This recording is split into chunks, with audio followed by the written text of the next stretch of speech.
વાહન આગળ ચલાવવાનું રહેશે। વાહન આગળ ચલાવ્યા બાદ સ્ટોપ લાઇન ઉપર ઊભો રાખવાનું રહેશે। સ્ટોપ લાઇન ઉપરથી ચાલકે પોતાની ગાડી રિવર્સમાં પાર્કિંગ એરિયાના ખાનામાં પાર્કિંગ કરવાની રહેશે। આપની ગાડી કોઈ પણ સેન્સરને ટચ ન થાય એનું ધ્યાન રાખો, તમે ફેલ થશો। ત્યારબાદ તમારી ગાડી આગળ લઈ જઈ ગાડી ઢાળ ઉપર લઈને ઊભી રાખી। ત્યારબાદ થોડીક વાર ઊભું રહી સિગ્નલ મળે એટલે વાહન આગળ જવા દેવું। વાહન નિયત કરેલા માર્ગથી વધારે પાછું ન જવું જોઈએ।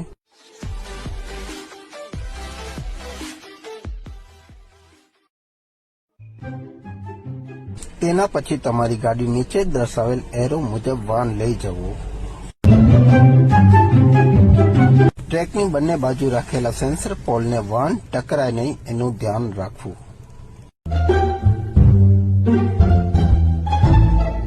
ત્યારબાદ તમારી ગાડી સીધી લઈ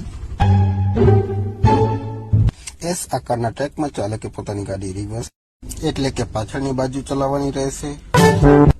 ગાડી પાછળની બાજુ ચલાવતી વખતે ચાલકે એસ આકારના ટ્રેકની બંને બાજુ રાખેલા સેન્સર પોલ સાથે ગાડી ટકરાય નહીં તેનું ધ્યાન રાખવું।